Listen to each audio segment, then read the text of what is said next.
منیر لنگر کی فیس بک پہ آپ دیکھیں کہ وہاں جب اب تک جتنی قربانی جن کی ہیں ان کا باقاعدہ نام لیا جاتا ہے، نام سے ذبح کیا جاتا ہے، گوشت غریبوں میں تقسیم کیا جاتا ہے، پوری ماشاءاللہ فیس بک پہ ویڈیوز موجود ہیں، تصاویر موجود ہیں۔ یہ جیل کے لیے گوشت جا رہا ہے جی، اور تو سر مقصد یہ ہے کہ یہ سب چیزیں اس لیے بناتے ہیں آپ کی جو اطمینان کے لیے،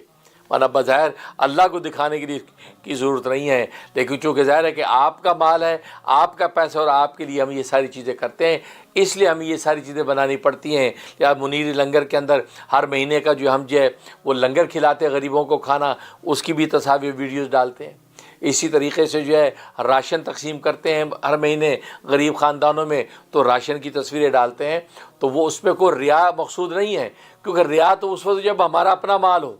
یہ تو آپ کا مال اور پیسہ ہے، وہ اس لیے دکھاتے تاکہ آپ کو اطمینان ہو کہ ماشاءاللہ ہمارا پیسہ ٹھکانے پہ لگ گیا ہے،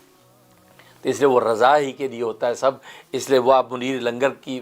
فیس بک، اسی طریقے سے منیری واٹر کی فیس بک پہ آپ جائیں، وہاں دیکھیں وہ کس طریقے سے آپ واٹر پمپ جو لگواتے ہیں، کنویں جو کھدواتے ہیں، پوری ڈیٹیل ماشاءاللہ آپ کے ناموں کے ساتھ تختیاں لگی ہوئی ہیں۔ تو مقصد یہ ہے تاکہ آپ کے نام کو دیکھ کے کوئی پیاسا دعا کر دے کہ یا اللہ اس کو نواز دے، تو آپ کا بیڑا پار ہو جائے، اس لیے ساری ڈیٹیل کی جاتی ہے۔ تو اس لیے یہ قربانیوں کا موقع ہے، اس لیے آپ حضرات جو ہے ابھی سے اپنے حصے بھیج دیں تاکہ مینیج کرنا آسان ہو، اور پاکستان، انڈیا، بنگلہ دیش کے اندر آپ کے حصے وہاں انشاءاللہ تقسیم ہوں گے اور غریب آپ کو دعائیں دیں گے۔